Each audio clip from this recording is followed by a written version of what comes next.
belakang dalam pemikiran hadis.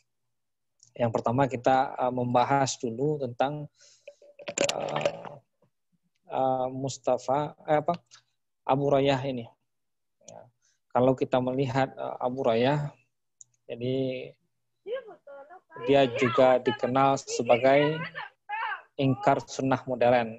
Jadi kalau beberapa kalangan ulama menilai bahwasanya orang-orang yang seperti Abu Hurairah ini adalah ingkar sunnah modern.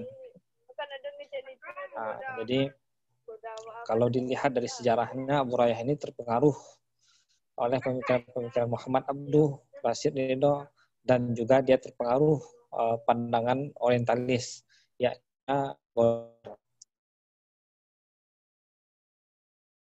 tentang hadis ini ada dalam bukunya adalah Adwa ada Sunnah Al-Muhammadiyah. Nah, ini adalah kritikannya terhadap hadis.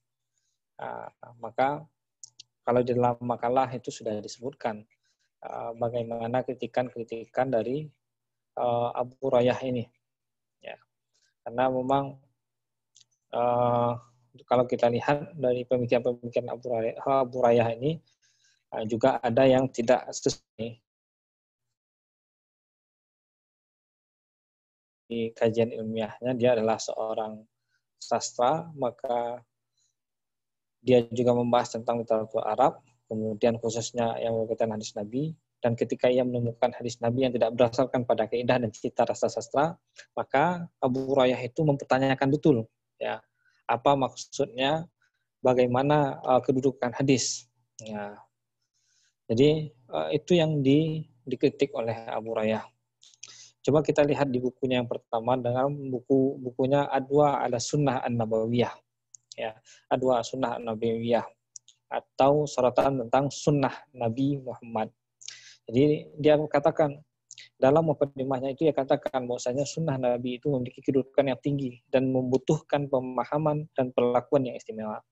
Maka para ulama dalam memahami hadis Nabi selalu menggunakan paradigma lama dan terkesan jumud. Nah, maksudnya adalah para ulama itu terkesan pasif dan tidak merubah sama sekali pola-pola yang ada. Maka dia tidak menyangkal pula nilai tinggi sebuah hadis sahih. Maka tetapi juga dia mengatakan bahwasanya banyak sekali peluang-peluang hadis yang dikatakan sahih itu tidak disaring. Nah, maka kata Abu Hurairah, bayangkan jika Imam Bukhari menyunting 2.600-an hadis yang dianggap valid dari 300.000-an hadis. Jadi apa yang dia disimpulkan katanya, kata Abu Hurairah, dengan rasio 300.000 yang dia tahu, kemudian diseleksi jadi 2.600-an, ini bisa mengatakan bahwa hadis pada umumnya adalah palsu atau lemah. Yang valid hanya adalah pengecualian saja. Nah, tentu ini kalau kita bicara di era Imam Bukhari.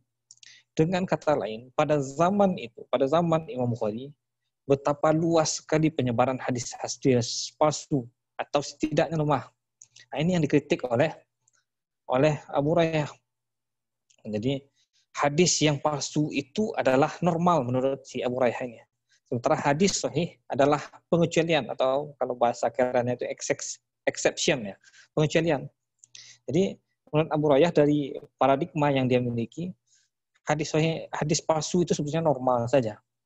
Nah, sementara hadis sahih adalah pengecualian dari itu. Maka Abu Hurairah membantah bahwasanya metode pembelajaran hadis ini bisa diubah. Nah, ini menurutnya. Jadi kalau dilihat metode hadis dari awal sampai sekarang, kenapa kita perlu kepada sanad saja, tidak memahami kepada matan, inilah yang dikejar oleh Abu Hurairah. Kemudian kalau dilihat ada pula karyanya si Abu Hurairah ini tentang atau kisah hadis Nabi Muhammad. Dia menyebutkan, nah ini yang dipersoalkan tadi, yang dipersoalkan dalam diskusi tadi, yang didiskusikan tentang bagaimana kondisi dari Abu Hurairah ini. Kemudian dia sebutkan bahwasanya banyaknya hadis yang diriwayatkan oleh Abu Hurairah ini sangat fantastik sekali. Nah, Abu Hurairah itu berusaha mengkritisi terhadap riwayat yang berasal dari Abu Hurairah yang banyak mengalami kejanggalan dalam pemahamannya. Ia mengatakan bahwa tidak mungkin hadis Nabi tidak menggunakan bahasa sastra ataupun memberi makna yang menyalahi dari sabda kenabian. Maka pada mulanya Abu Hurairah ini termasuk seorang yang gigih membela Islam dan sunnah Nabi. Nah, tetapi pada akhirnya dia juga mengkritik Abu Hurairah karena fantastik sekali, tidak mungkin orang yang kemudian bisa meriwayatkan sebanyak itu. Kemudian persoalan adalah sahabah. Ya, ini persoalan yang lumrah sekali. Setiap pembahasan yang kontroversial persoalan hadis ini, persoalannya adalah tentang adalah sahabah. Jumhur ulama sepakat bahwasanya semua sahabat itu adalah udul, semua sahabat itu adalah hadis. Itu pandangan normatif saja menurut Abu Hurairah. Pandangan yang biasa-biasa saja. Tetapi sebetulnya tidak. Menurut Abu Hurairah, para sahabat yang mendapatkan posisi adalah yang kredibilitas, yang memiliki kredibilitas, yang memiliki keimanan yang tinggi, bukti kedekatan dengan Rasul. Tetapi kritik itu bisa dilakukan terhadap sahabat level bawah. Artinya sahabat pun menurut Abu Hurairah mendapatkan jarah wa ta'dil. Ada bukti yang dia kemukakan oleh Abu Hurairah untuk menunjukkan bahwa tidak semua sahabat itu adil. Jadi ada buktinya. Kalau kita lihat Imam Al-Baghawi dan koleganya dari Ibnu Abbas mengatakan bahwa Rasulullah belum mengetahui orang-orang munafik sehingga turunnya surah Al-Bara'ah. Nabi hanya mengetahui sebagian sifat-sifat, sikap-sikap dan perkataan-perkataan mereka dalam beberapa surat yang diturunkan sebelum Al-Bara'ah, yaitu surat Al-Munafiqin, Al-Ahzab, An-Nisa. Nah, ini jelas. Dalam hadis juga disebutkan oleh Nabi bahwasanya para sahabat yang munafik itu terjadi pada masa Rasulullah dan setelahnya. Jadi pada zaman Nabi juga ada sahabat-sahabat yang munafik. Nah, inilah bukti-bukti yang dikatakan oleh Abu Hurairah ini bahwasanya sahabat itu perlu juga dijarah ta'dil. Menurutnya ada beberapa sahabat. Dia mewujudkan kepada namanya lagi. Ada seperti sahabat Wahab bin Munabbah. Wahab bin Munabbah ini menurut si Abu Hurairah adalah seorang pendusta dan pembuat hadis maudhu'. Jadi menurut para ahli sejarah menyatakan bahwa Wahab bin Munabbah adalah orang Persia asli. Kemudian nenek moyangnya pindah ke Yaman dan dalam jumlah yang besar. Kemudian nenek moyang Wahab bin Munabbah ini memeluk agama Majusi. Kemudian ketika bertemu dengan orang Yahudi di Yaman, mereka mengambil peradaban mereka dan mengikuti ajaran tersebut. Sehingga akhirnya mereka mengetahui hal yang berkaitan dengan agama Nasrani. Dengan demikian, Wahab bin Munabbah itu mengetahui tentang tradisi Yunani dan terbekali dengan ajaran-ajaran Ahlul Kitab. Banyak pula sahabat Nabi. Ini yang dikritik oleh oleh Abu Hurairah. Kemudian ada Ka'ab al-Akhbar, ini bisa dilihat nanti. Ini banyak sekali. Kemudian Abu Hurairah, sahabat yang meriwayatkan hadis. Ini harus hafal juga saudara. Sahabat yang meriwayatkan hadis 5.000. Abu Hurairah Islam pada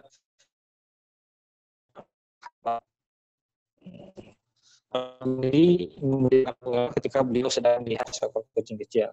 Bukan dari Rasulullah itu semata karena kecintaan beliau kepadanya. Artinya ini dia masuk dalam lingkungan sahabat kecil. Nah, ini keistimewaan sahabat daripada sahabat ini yang dikritik oleh Abu Hurairah. Kemudian setelah itu kritikan Abu Hurairah terhadap internal teks atau matan. Jadi kenapa ulama hadis hanya mempertimbangkan persoalan sanad saja, sampai-sampai persoalan seperti ini dimasak terlalu lama hingga gosong menurutnya. Akan tetapi kurang memperhatikan kritik tekstual, kritik matan. Apakah benar matan itu berasal dari Rasul atau bukan? Nah, jadi memang dia menawarkan pula teori-teorinya. Nah, teori-teori tentang matan. Yang pertama, teori komparasi tentang kebenaran teks. Nah, teori tentang keaslian atau autentik sumber teks. Nah, kemudian teori tentang isi teks. Nah, ini yang ditawarkan oleh Abu Hurairah. Nah, kemudian kita lihat apa substansi dari pemikiran Abu Hurairah. Jadi ketika kita melihat pemikiran yang dilakukan oleh Abu Hurairah, kita melihat ada usaha konstruktif terhadap kajian keilmuan Islam yang progresif dan dinamis ini. Nah, jadi memang banyak sekali kontroversi. Dari segi manfaatnya dia juga berusaha untuk tapi banyak sekali yang kontra. Jadi ada pro kontra dari pendapat Abu Hurairah ini. Nah, inilah kenapa dia masuk dalam salah satu rujukan kita sebagai dalam mata kuliah problematika hadis kontemporer, orang yang memiliki masalah, ya, orang yang memiliki masalah. Kalau yang sebelumnya itu daftar saja, Mustafa As-Sivai, ya. Jadi Mustafa As-Sivai ini sama dengan yang membela Az-Zuhri misalnya, ini membela hadis, ya kan? Tapi kalau Mustafa Abu Hurairah ini, nah ini memang dia agak lain pemikirannya dan banyak sekali kontra dengan pemikiran jumhur ulama. Sampai di sini ada pertanyaan, silakan.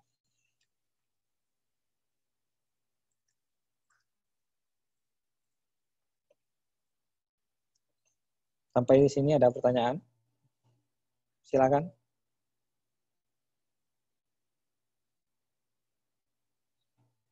Silakan, ada pertanyaan?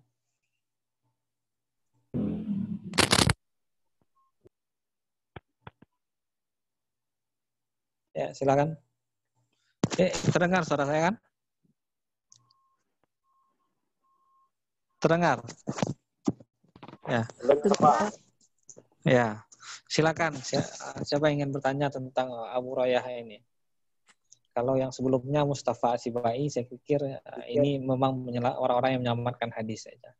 Tidak terlalu banyak yang ingin didiskusikan. Tadi di diskusi ini banyak yang yang bertanya.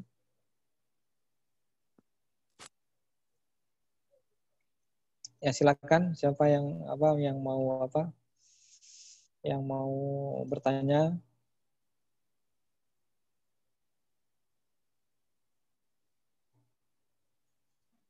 Siapa ini? Fa'il Ma'ruf, Umi Habibah, Yusuf Khairani. Ada pertanyaan tentang Abu Hurairah ini? Diskusi. Ya, silakan. Apa saya jawabnya, Pak? Hah? Diskusi di WA belum siap jawabnya, Pak. Oh ya. Coba diulang apa tadi diskusinya? Ya, pemakalah juga nggak apa-apa, aktif aja di sini. Ya, silakan. Mana diskusinya tadi yang belum terjawab juga?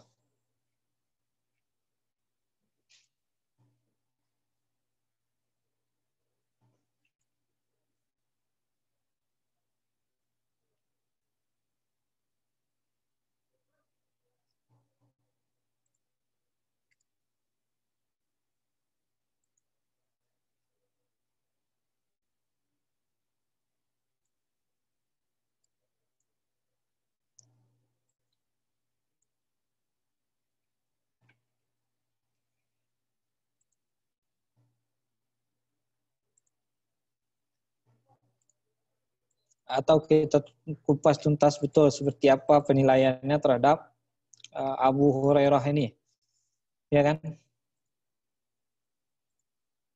Gimana? Boleh juga, Pak. Ya, Ya, Pak. kenapa Abu? Ya, karena penasaran juga kan kenapa Abu Hurairah ini dikejar. Kalau yang lain-lain itu tidak terlalu terkenal. Kalau Abu Hurairah itu dia meriwayatkan hadis berapa? Dia meriwayatkan hadis. Dia meriwayatkan hadis sebanyak 5.374 hadis. Nah, ini harus hafal ini. Ini 5.374 hadis. Nah, dia meriwayatkan sebanyak itu. Ya kan? Nah, ini kalau menurut siapa? Menurut Abu Hurairah. Nah, ketika Abu Hurairah berusaha mendekati Nabi itu, ada misi penting yang dilakukan oleh Abu Hurairah ini, yaitu mendapatkan makanan. Nah, itu kata si Abu Hurairah. Bahkan dalam bukunya Syekh Al-Madirah dijelaskan secara tegas bahwa Imam Bukhari meriwayatkan hadis yang menyebutkan bisiba batini atau lisiba batini. Ya. Apa artinya? Bisiba batini atau aulisiba batini itu artinya untuk mengenyangkan penurutnya. Dengan analisa bahasanya yang menunjukkan kata li atau mempunyai pengertian taklil yang berarti menunjukkan bahwa Abu Hurairah itu mendekati Rasul itu karena motivasi material saja. Ya. Ini dalam buku Abu Hurairah ini. Kemudian itu pertama. Ini tuduhan dari Abu Hurairah kepada Abu Hurairah bahwasanya kedekatan Abu Hurairah itu kepada Nabi dengan Nabi bisiba batini atau disiba batini untuk mengenyangkan perutnya saja. Artinya hanya persoalan material saja. Kemudian yang kedua, selain kedekatan dengan Nabi, Abu Hurairah menyatakan bahwasanya bahwasanya Abu Hurairah itu terlalu banyak meriwayatkan hadis Nabi. Padahal sahabat yang lain tidak sebanyak apa yang telah diriwayatkan Abu Hurairah. Keraguan Abu Hurairah terhadap Abu Hurairah ini didasarkan pada pertimbangan. Yang pertama, ini pertimbangannya. Yang pertama, Abu Hurairah seberapa dengan Nabi dalam waktu yang singkat. Jadi dia waktunya singkat, tetapi kenapa kok banyak sekali? Kemudian riwayat Abu Hurairah menyatakan bahwa dia lebih banyak meriwayatkan hadis dibandingkan dengan sahabat yang lain. Itu sekitar 5.374. Kemudian Abu Hurairah ini mengkritik juga keistimewaan Abu Hurairah dibandingkan sahabat Nabi yang lain juga menjadi objek kajian Abu Hurairah. Ia mengatakan bahwa tidak mungkin Abu Hurairah ini lebih istimewa dibandingkan sahabat yang lain. Ambillah contoh Abu Bakar As-Siddiq, Ali bin Abi Thalib, Utsman bin Affan. Tidak mungkin dia lebih apa? Sedangkan Abu Hurairah pernah menyatakan bahwa tidak ada sahabat Nabi yang meriwayatkan lebih banyak dari dia kecuali Abdullah bin Umar. Akan tetapi pada kenyataannya Abdullah hanya meriwayatkan hadis jauh lebih sedikit. Abdullah bin Umar ini jauh lebih sedikit daripada Abu Hurairah ini. Jadi Abu Hurairah menduga keras bahwa Abu Hurairah mungkin tidak berani meriwayatkan hadis sebanyak seperti yang diinginkannya karena sahabat-sahabat besar masih hidup pada saat dia membuat pernyataan ini. Kemudian pada masa Umar bin Khattab menjadi khalifah, Abu Hurairah menjadi pegawai di Bahrain. Karena banyak meriwayatkan hadis, Umar bin Khattab pernah menentangnya. Jadi Umar menurutnya pernah menentangnya dan Umar menyerang Abu Hurairah dengan cambuknya seraya mengatakan, engkau telah meriwayatkan sedemikian banyak hadis. Mana mampu engkau mengatakan berdusta tentang Nabi. Jadi inilah kecurigaan yang dirasakan oleh Abu Hurairah yang berkaitan dengan Abu Hurairah sebagai periwayat atau yang menerima hadis, yang meriwayatkan hadis dari Rasulullah. Kecurigaan ini dalam bukunya itu dia katakan hanya semata-mata ingin mempertanyakan kembali tentang prinsip keadilan sahabat yang kolektif dan dengan menggunakan pendekatan yang objektif dan ilmiah. Kita kembali sampulnya itu tentang Abu Hurairah ini, dia harus sesuai dengan pemikiran sastra, objektivitas sains, sehingga dia mengabaikan hal-hal yang sudah menjadi kesepakatan para ulama yang secara turun-menurun ini sudah sudah disepakati oleh para ulama kita terlebih dahulu. Nah, itu yang dilakukan oleh Abu Hurairah ini. Ada pertanyaan yang lain? Ini tentang Abu Hurairah. Setidaknya itulah kejujukan dari si Abu Hurairah ini. Nah, jadi dia memang curiga terhadap Abu Hurairah. Ada pertanyaan yang lain? Setelah ini masih ada kuliah? Setelah ini masih ada kuliah? Ya silakan, ada pertanyaan? Masih, Pak. Ya, silakan. Silakan,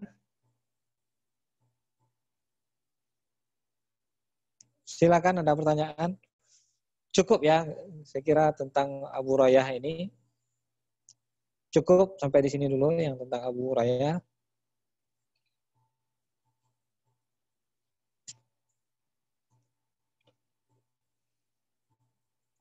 Silakan.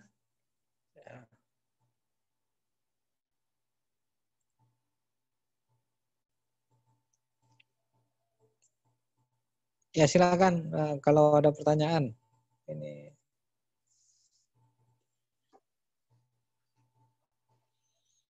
Nah silakan. Kalau tidak ada kita tutup. Ya. Ini IAT semester 3 ini luar biasa dengan saya sekarang ya. Tiga mata kuliah. Tapi belum pernah ketemu satu kali pun ya, di lokal.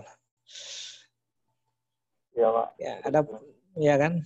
Masih belum ketemu. Nantilah kita diskusi yang lebih apa kalau bertemu.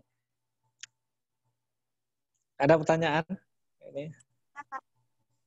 Ya, silakan. Kata Abu Rayani kan, Abu Hurairah ini dia mengkritik tentang kebahasaan hadis dari Abu Hurairah ini juga, apa katanya kan Ya. agak kasar dan menganggap remeh begitu, tidak sesuai dengan retorika kebahasaan Nabi gitu. Jadi retorika kebahasaan Nabi itu seperti apa, Pak? Kalau kata-katanya begitu. Baik. Nah, ini yang dicoba. Ini simpulnya, ini Neneng ya. Ini simpulnya yang saya katakan tadi, bahwasanya dia adalah orang sastra.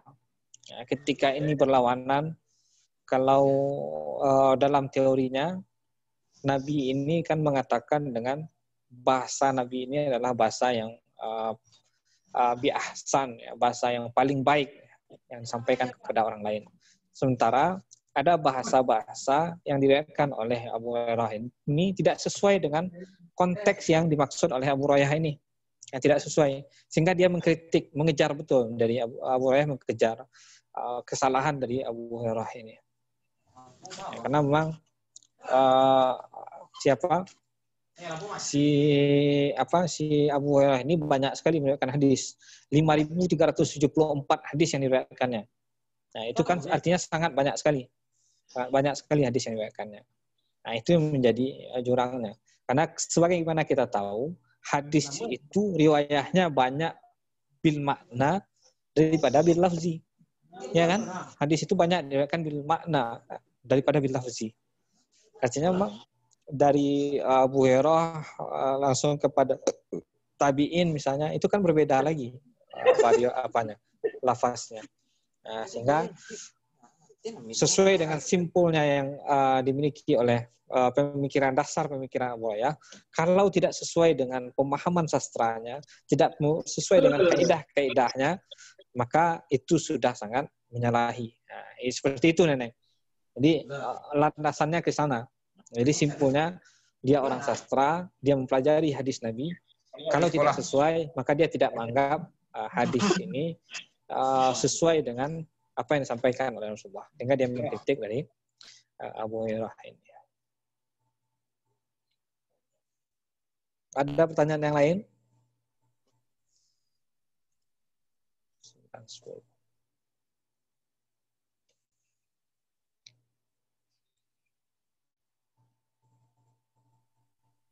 Kalau pendapat para ulama terhadap kritikan dari Abu Rayani terhadap Abu Hurairah ini bagaimana, Pak?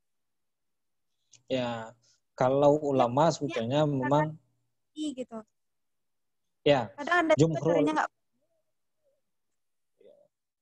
Baik, kalau jumhur ulama memang jelas dan tegas, memang tidak sepakat dengan hal seperti itu. Ya, persoalan adalah tuh sahabat. Abu Hurairah itu termasuk sahabat atau bukan? Nah, ini pertanyaan pertama. Nah, ini. Abu Hurairah dia masuk dalam sahabat. Tetapi menurut, nah ini kejaran dari Abu Hurairah. Nah, menurut Abu Hurairah ada sahabat yang memang adalah, tetapi ada lagi sahabat yang bisa dimiliki peluang untuk dijarah wa ta'dil. Jadi tidak semua sahabat udul. Sementara jumhur ulama sepakat bahwasanya seluruh sahabat itu adalah adil. Nah, ini yang dikritik. Ya, jumhur ulama sepakat bahwasanya sahabat itu semuanya adalah kulluhum udul. Nah, tetapi landasan yang saya sebutkan tadi, yang di awal tadi, nah itu tidak teori yang dilakukan oleh si Abu Hurairah. Bahwasanya sahabat itu tidak semuanya adalah orang yang adil. Bagaimana, Nenek? Baik, terima kasih banyak, Pak. Ya. Ada lagi pertanyaan? Ya, mungkin karena terbatasan waktu, kita tutup saja pertemuan kita ini. Mudah-mudahan pertemuan kita di berikutnya akan semakin lancar lagi. Ya, kita berharap mudah-mudahan wabah ini segera berakhir. Baik, kita tutup dengan membaca doa kafaratul majlis. Subhanakallah bihamdika, asyhadu an la ilaha illa anta, astaghfiruka wa atubu ilaik. Assalamualaikum warahmatullahi wabarakatuh. Waalaikumsalam Waalaikumsalam. warahmatullahi wabarakatuh.